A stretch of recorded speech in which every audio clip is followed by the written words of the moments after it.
So you've probably heard of surrendering, but I want to give you a lesson on what surrendering actually is and why you should actually care about doing it.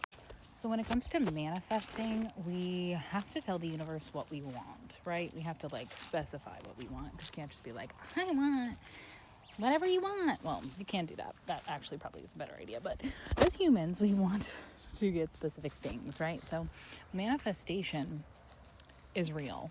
But if you hold all of the details of the manifestation, like say you need a job or a house or a car or whatever you need or want, if you go into all the detail about what you want, you're narrowing the things that God or the universe can give you, because the universe and God, whatever you want to call it, source, knows you better than you know you, and knows what you need more than you know what you need.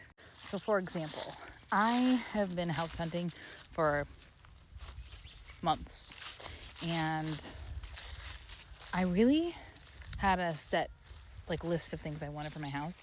But once I knew what I wanted, I released it completely, because I knew if I was sitting here going, it has to have this, it has to have that, it has to have this, it has to have that, then I'm going to be limiting myself and limiting God, which is not something you want to do. So there were 2 times that we thought we were going to get a house, and the house fell through.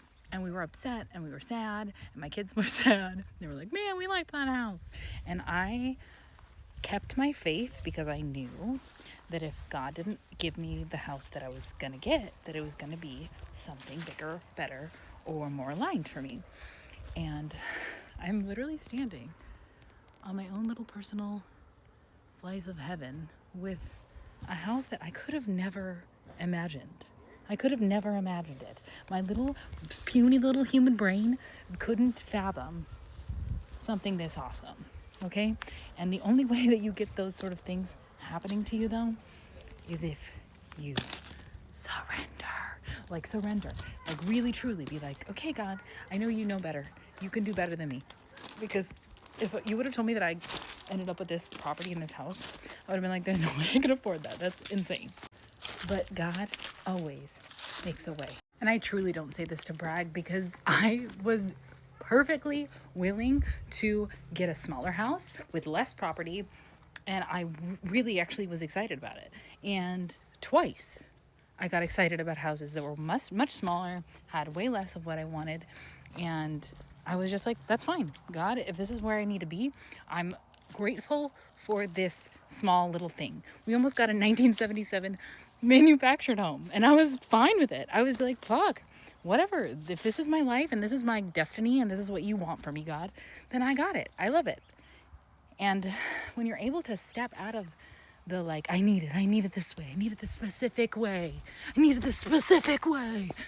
When you do that, God's like, okay, you left room for me. I'll give you what you want, and it will be way better than what you thought you could ever have.